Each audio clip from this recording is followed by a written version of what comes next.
मेरा नाम है अरुण मिश्रा।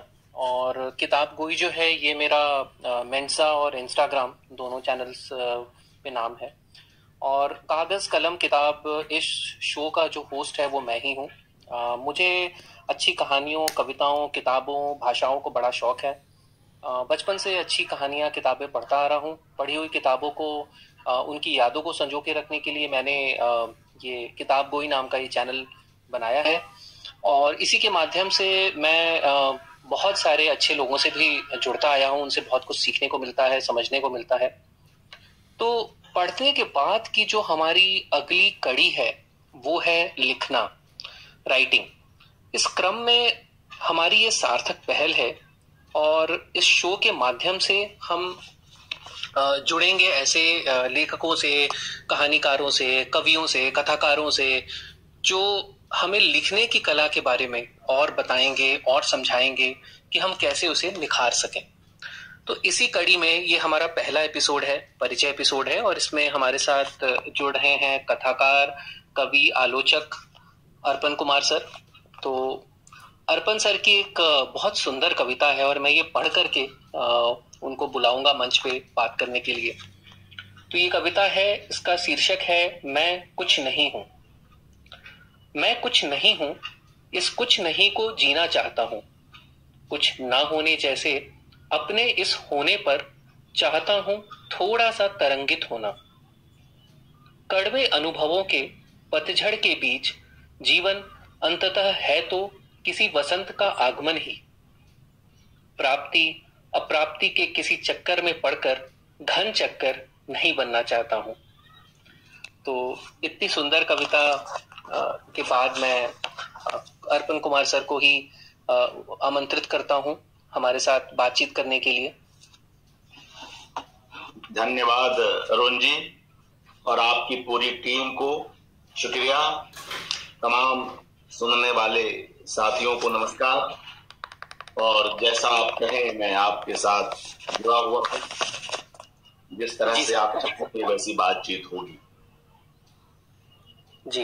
तो सर मैंने कुछ प्रश्न सोचे हैं जो मुझे हमेशा से किसी लेखक से पूछने होते हैं। तो मैं वो प्रश्न आपके सामने रखता हूँ और जैसे मेरे प्रश्न खत्म होंगे तो हमारे स्पीकर पैनल में सजीव जी हैं और त्रिभुवन जी भी जुड़े हैं, तो उनको भी मैं आमंत्रित करूंगा प्रश्न पूछने के लिए।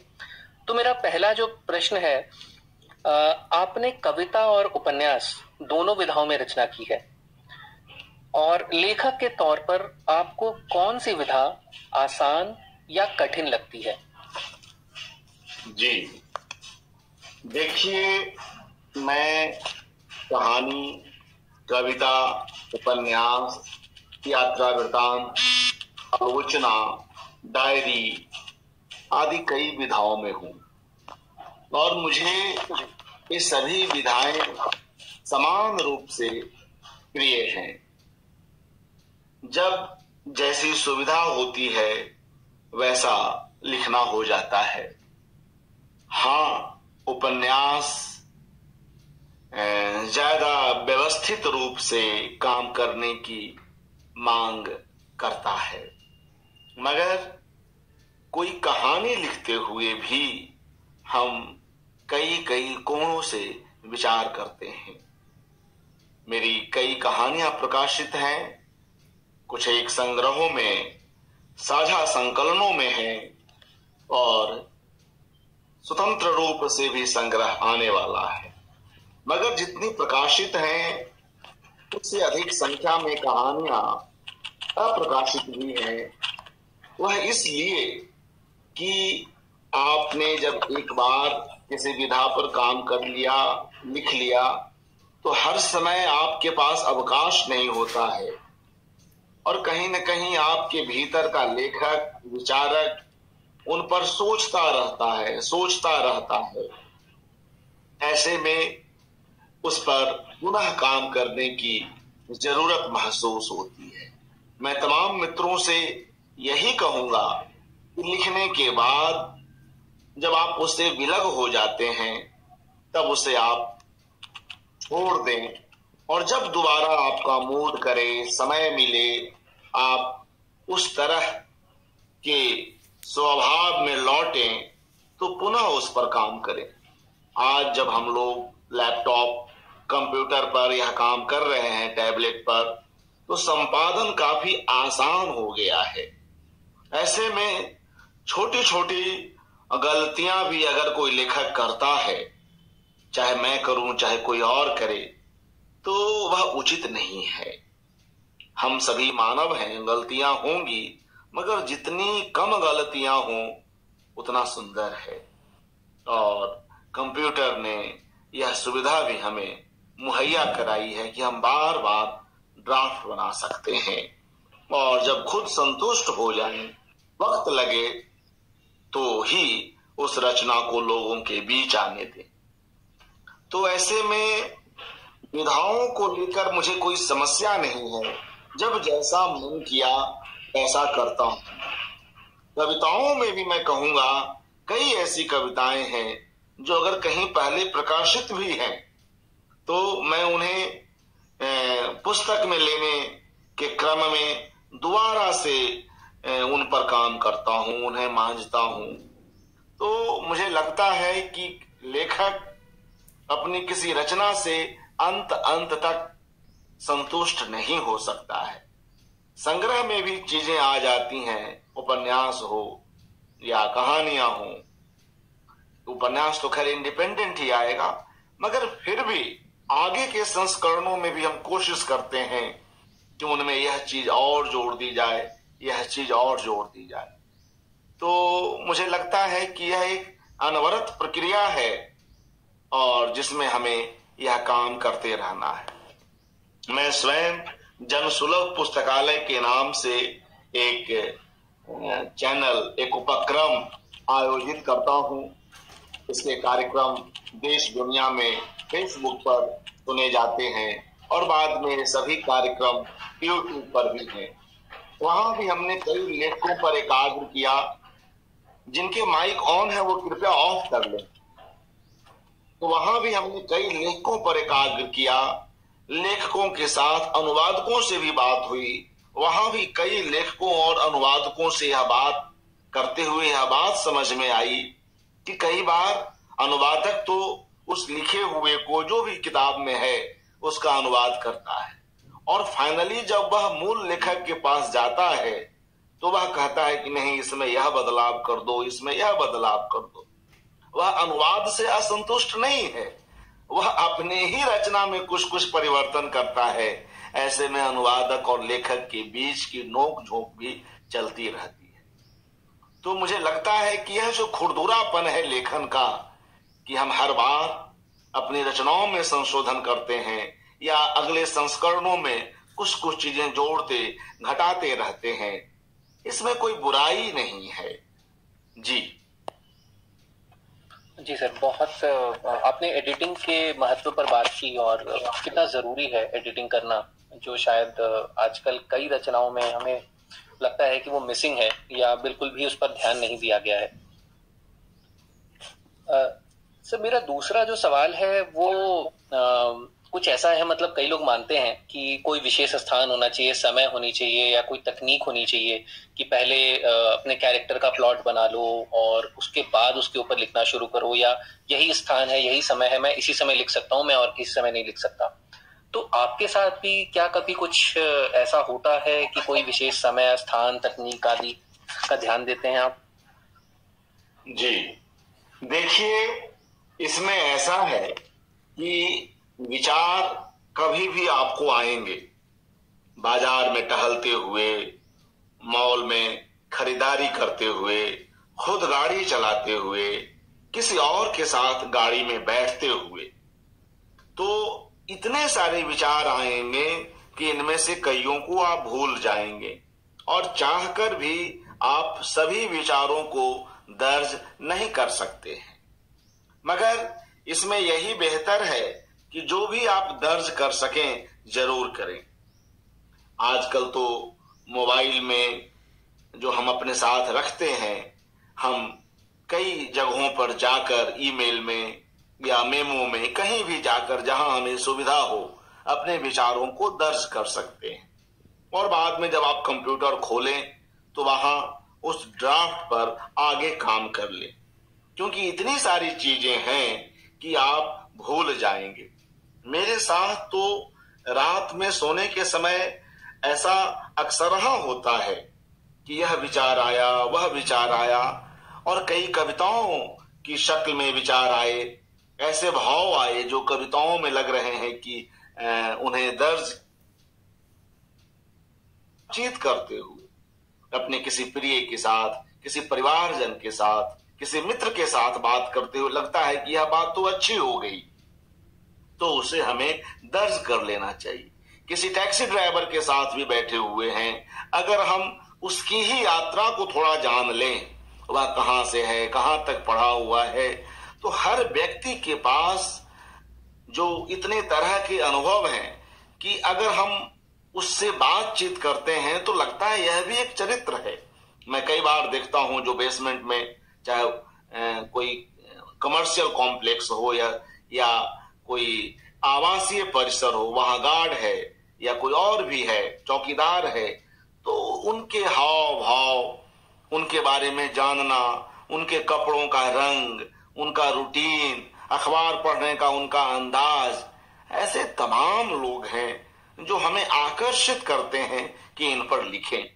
अभी हाल ही में मैं जिस शहर में हूं इन दिनों, छत्तीसगढ़ के बिलासपुर शहर में, जहां से मशहूर कवि श्रीकांत वर्मा आते हैं, तो यहां मैं देखता हूं कुछ दिन चहलकदमी करते हुए मैंने देखा कि एक पार्क में एक छोटा सा एक हौद बना हुआ है सीमेंट का, उसमें बारिश का पानी जम गया है, तो 3 बच्चे उसमें कूद रहे हैं, खेल रहे हैं, मस्ती कर रहे हैं, वो नंग धड़ंग है।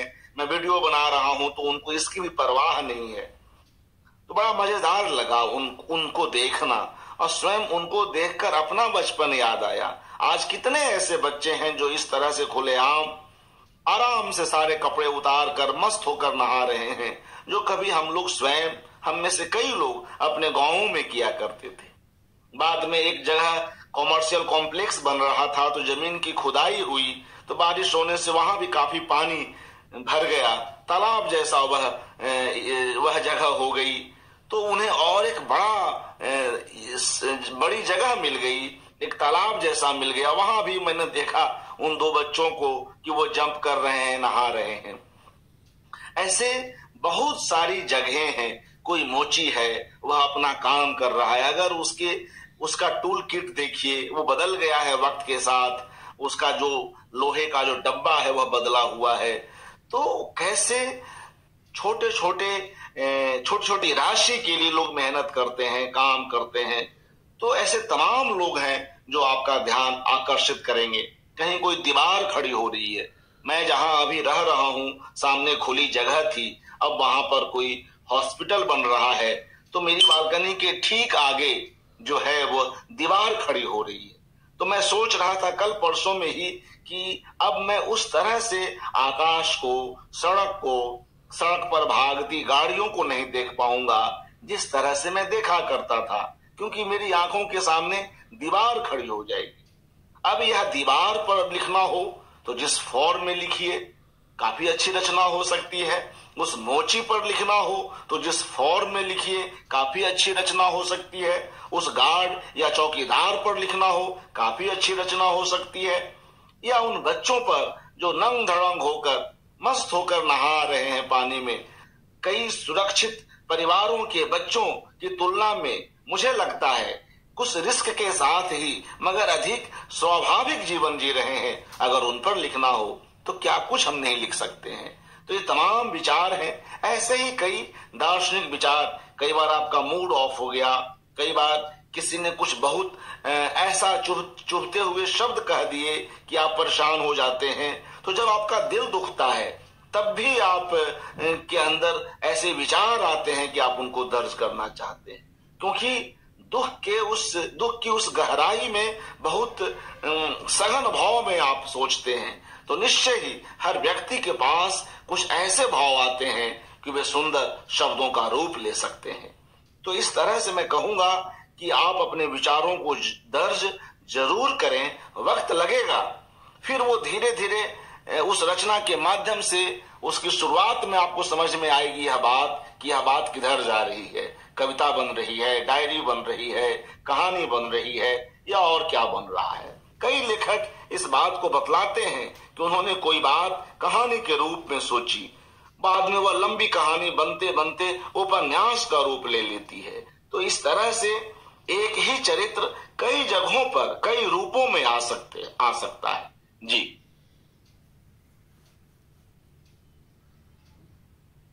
जी सर, मेरा जो तीसरा सवाल है वो सेल्फ पब्लिशिंग के ऊपर है। तो ये डिजिटल युग है, यहाँ पे किताबें लिखना, ड्राफ्ट बनाना, उनका प्रकाशन करना बहुत सरल हो गया है, हर कोई कर सकता है। सेल्फ पब्लिशिंग की जो इंडस्ट्री है वो भी दिन पर दिन बढ़ती जा रही है। तो ऐसे में क्या लेखन की गुणवत्ता कम हो रही है? एक लेखक के तौर पर आपके क्या विचार हैं इस पर? इसका मेरी समझ से उत्तर यही है कि अब लेखक को स्वयं ही संपादक बनना पड़ेगा। निश्चय ही सेल्फ पब्लिशिंग के समय में लोग पैसे लेकर आपकी किताब को छाप देंगे, तो आपको ही बार बार अपनी रचनाओं तक पहुंचने की जरूरत है। या यहां तक भी कि कई हिंदी में या अन्य भारतीय भाषाओं में भी संपादकों की कमी है। ऐसे में आपको स्वयं ही संपादक और निष्ठुर संपादक बनना पड़ेगा। अगर आपको लग रहा है कि प्रेम पर, नफरत पर, हिंसा पर, अहम पर, किसी और विषय पर आप लिख रहे हैं, तो कैसे विचार तो आपके सही आए, मगर उसमें रिपीटिशन रहेंगे, उन विचारों में कोई नयापन नहीं लगेगा। तो भाषा के स्तर पर, कहन के स्तर पर हम ऐसा क्या करें कि उसमें नवीनता आए। तो नवीनता का होना और कुछ इंडिविजुअलिटी का होना भी बड़ा आवश्यक है कि हमारी निजता उसमें आए और हम स्वयं हिंदी, अंग्रेजी, उर्दू, तमाम भारतीय भाषाओं में आवाजाही करें और उन सब का निचोड़ लाएं। कहीं न कहीं हमें ही संपादक की भूमिका में रहना होगा। आज भी जब कोई कहानी, अच्छी कहानी भी मैं देखता हूं, अभी हाल ही मेरी एक कहानी लौटी है और जिस संपादक ने वह कहानी लौटाई है, इतने अच्छे तरीके से उसमें लिखा है कि कहानी अच्छी जा रही थी, मगर जिस तरह से, जिस परिपक्वता के साथ वह कहानी उठ रही थी और वह अतीत में जाकर, फ्लैशबैक में जाकर जिन बातों को याद करता है, उसमें कुछ और बातें भी उसके जीवन की हो सकती थी, तो वह कहानी और अच्छी होती। तो जब ऐसे संपादक मिलते हैं पत्रिका के या किसी डिजिटल प्लेटफॉर्म के, जो इतनी बारीकी में जाकर लिखते हैं, तो अच्छा लगता है कि हाँ, मैं उसकी निगाह से भी उस कहानी पर मेहनत करूं। हालांकि लगभग इस बात को 15-20 दिन हुए, मैं अभी उस कहानी पर नहीं लौट पाया हूं, लेकिन यह सच है कि मुझे उस संपादक का वह नोट बहुत अच्छा लगा और वह स्वीकृति से अधिक प्यारी लगी। और मैं जैसे ही मुझे वक्त मिलेगा, मैं उस कहानी पर जाऊंगा और जीवन के उन पक्षों को उसमें समाहित करूंगा जो वह पाठक, जो पहला पाठक है मेरी उस कहानी का, विधिवत रूप से उस ओर इंगित कर रहा है। तो यह अच्छा लगता है। और जब ऐसी स्थिति न हो तो हम स्वयं ही उसका संपादन करें और इसके लिए वक्त दें, बार बार खूब पढ़ें और बार बार अपनी रचना की ओर लौटें, तब हम हो सकता है कि हम कुछ बेहतर दे सकेंगे। बाकी तो गुणवत्ता की कोई सीमा नहीं है, तो उस पर तो कुछ नहीं कहा जा सकता, लेकिन हम जितना ठहर कर सोचेंगे, जितना वक्त देंगे, उतना ही बेहतर होगा हमारी स्वयं की अभिव्यक्ति के लिए। और जब वह रचना लोगों के पास जाएगी तो कुछ न कुछ नयापन, कुछ न कुछ आकर्षक तत्व उस रचना में लोगों को जरूर मिलेंगे। जी सर, आपने एक बहुत जरूरी और अच्छी बात कही कि हमारी जो दूसरी भाषाएं हैं उसमें भी पढ़ना जरूरी है। और मेरा अगला सवाल भी उसी से संबंधित था कि आप किन भाषाओं में किताबें, कहानियां, कविताएं, गद्य, किसी भी तरह की रचना पढ़ते हैं, और आपके कुछ पसंदीदा किताबें या ऐसे लेखक जो आप सोचते हैं कि हर किसी को एक बार जरूर पढ़ना चाहिए, वो हमें जरूर बताएं। जी देखिए, मैं एक आयोजक हूँ जनसुलभ पुस्तकालय। आप सभी लोगों की शुभकामनाओं के साथ और सहयोग के साथ बहुत अच्छा काम कर रहा है, उससे जुड़ा हुआ हूं।